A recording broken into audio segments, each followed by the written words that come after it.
આદિવાસી સમાજના આગેવાનો, વડીલો, યુવાઓ, માતા બહેનો 9 ઓગસ્ટની હાર્દિક શુભકામનાઓ તેમજ આપણા લોક લાડીલા ધારાસભ્ય શ્રી ચૈતર વસાવા સાહેબ તરફથી પણ આદિવાસી સમાજને 9 ઓગસ્ટ વિશ્વ આદિવાસી દિવસની શુભેચ્છાઓ પાઠવી છે. દર વર્ષની જેમ આપણે આ વર્ષે પણ 9મી ઓગસ્ટ વિશ્વ આદિવાસી દિવસ ઉજવીએ છીએ. ત્યારે આપણા આદિવાસી સમાજના રીતિ રિવાજો, રૂઢિઓ, પરંપરાઓ, વાજિંત્રો, પહેરવેશ આપણે આપણા સમાજનું અસ્તિત્વ ટકાવવા માટે આપણે જાળવી રાખવાનું છે. આપણા જંગલો, જમીનો આપણા જ છે, એનો આપણો અધિકાર છે. આદિવાસી સમાજે સંગઠિત અને જાગૃત થવાનું છે. આજે યુવાઓ પણ ઘણી મોટી સંખ્યામાં ઉપસ્થિત છે. ત્યારે હું યુવાઓને કહેવા માંગુ છું કે આપણે વ્યસનોથી દૂર રહેવાનું છે અને શિક્ષણને પણ ધ્યાન આપવાનું છે. આદિવાસી સમાજમાં શિક્ષણ ઘણું ઓછું છે, એટલે આપણે શિક્ષણ લાવીશું તો જ આપણો આદિવાસી સમાજ આગળ આવશે. આપણા ધારાસભ્ય સાહેબ આપણા આદિવાસી સમાજ માટે સડકથી સદન સુધી ઘણા પ્રશ્નો ઉઠાવે છે. આદિવાસી સમાજના જમીન ના હોય, આદિવાસી સમાજના ખોટા આદિજાતિ પ્રમાણપત્ર માટે, શિક્ષણ માટે, શાળાઓ માટે અને શાળાઓમાં શિક્ષકોની ભરતી માટે ઘણા પ્રશ્નો ઉઠાવે છે. ત્યારે આ સરકાર ખોટી રીતે એમને વારંવાર જેલમાં મોકલે છે. આજે ધારાસભ્યના પત્ની તરીકે મને પણ એમણે 2 વાર જેલમાં મોકલી છે, પણ અમારો આદિવાસી સમાજ એનો પણ બદલો લેશે, ક્યારે માફ નહીં કરે. આદિવાસી સમાજમાં ઘણા અત્યાચારો અને અન્યાયો થાય છે. આ સરકાર ઘણા તાઇફાઓ કરે છે. આપણા વિસ્તારમાં આદિવાસીઓ માટે સ્ટેચ્યુ બનાવે છે, કોરિડોર બનાવે છે અને મોટા મોટા ડેમો બનાવે છે, પણ અમારા આદિવાસીનો વિકાસ થવાનો નથી. અમારા વિસ્તારમાં જ્યારે તમે ડેમનું પાણી આપો, સારી શાળા આપો, સારા સ્કૂલો આપો, સારી હોસ્પિટલો આપો, સારા કોલેજો આપો અને યુનિવર્સિટી આપશો, ત્યારે અમારો આદિવાસી સમાજ આગળ આવશે અને ત્યારે અમારા આદિવાસી સમાજનો વિકાસ થશે.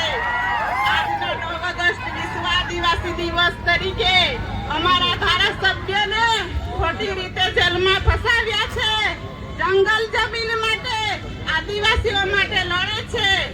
એમને વારંવાર જેલો કરવામાં આવે છે, પણ આજના 9 ઓગસ્ટ વિશ્વ આદિવાસી દિવસ તરીકે જંગલ જમીનના કેસ બાબતે એમને ખોટી રીતે સજા કરી છે.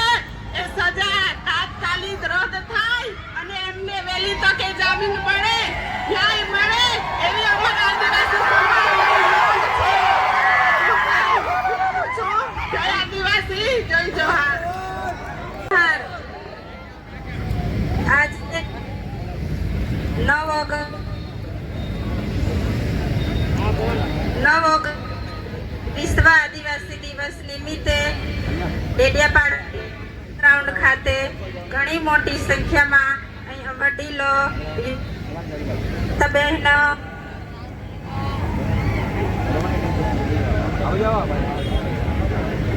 ઘણી મોટી સંખ્યામાં અહીંયા પધાર્યા છો. આપણા આદિવાસીઓના પહેરવેશ, રીત રિવાજ, વાજિંદ્ર સાથે ઘણી મોટી સંખ્યામાં અહીંયા તમે પધાર્યા છો. કામના દિવસો છે, છતાં પણ તમે અહીંયા ટાઈમ કાઢીને આપણો દિવસ ઉજવવા માટે અહીંયા આવ્યા છો, એટલે તમારો બધાનો અમે ખૂબ ખૂબ આભાર માનીએ છીએ.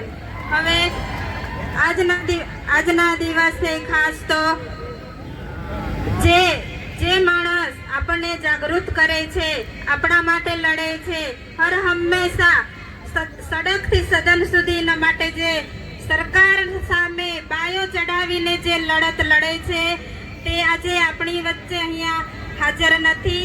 એ માટે આપણને એની ખોટ આજે દેખાય છે, પણ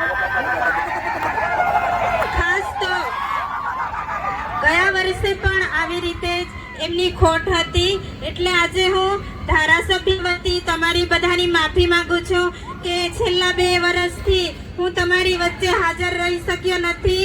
9 ઓગસ્ટ મેં તમારી સાથે ઉજવી નથી. એ બદલ હું મારા લોકોને, મારી જનતા પાસેથી દિલથી હું આભાર માનું છું, કેમ કે હું સતત તમારા માટે લડું છું. તે સરકારને ગમતું નથી એટલે મારી સાથે આવું કરે છે, પણ હંમેશા જનતા મારી સાથે ઊભી છે, એટલે હું તમારી બધા પાસેથી માફી માંગુ છું.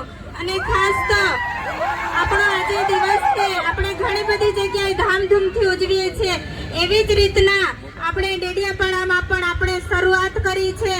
છેલ્લા 4-5 વર્ષથી આપણે ખૂબ મોટી સંખ્યામાં લોકો ડેડિયાપાડા ભેગા થઈને આપણા આદિવાસી દિવસને ઘણા આનંદથી ઉજવીએ છીએ. એટલે આપણે બધાએ આવી જ એકતા જાળવી રાખવાની છે. આદિવાસી આ દેશનો મૂળ માલિક છે, એટલે આપણે આદિવાસી દિવસ ઉજવીએ છીએ.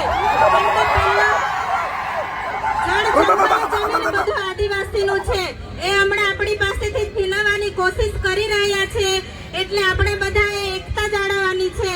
આપણે બધાએ સાથે રહીને લડત લડવાની છે. આપણો હક છે, આપણો અધિકાર છે, એ બધું આપણી પાસેથી છીનવાય છે, પણ આપણે હોશિયાર રહેવાનું છે, આપણે જાગવાનું છે. આપણા ધારાસભ્ય આપણને હંમેશા જગાડતા રહે છે કે મારો આદિવાસી સમાજ આગળ વધે, આગળ આવે, ભણતરમાં આગળ આવે, બધી જ લડતો લડે છે. એટલે યુવા મિત્રો, તમે બધા ખાસ સાથ સહકાર આપજો. વડીલ મિત્રોને પણ અમને કહીએ છીએ, તમે બધા આદિવાસી દિવસ છે એટલે અહીંયા બધા પધાર્યા છે, એટલે તમારો બધાનો અમે ખરા દિલથી આભાર વ્યક્ત કરીએ છીએ. આપણા પહેરવેશ, આપણા રીત રિવાજો, આપણે બધી જે પૂજા કરીએ છીએ તે આપણે ભૂલી નથી જવાનું. આપણા રીત રિવાજો આપણે ચાલુ રાખવાના છે, કેમ કે મને ગર્વ થાય છે કે આપણે બધા આદિવાસી છે. આપણો દિવસ ઉજવવામાં આવે છે એટલે આપણને ગર્વ થાય છે. બસ હું એક નારો બોલાવીશ, તમે બધા બોલજો. આદિવાસી એકતા, આદિવાસી એકતા, ઓલ ગુલાન, ઓલ ગુલાન. આભાર.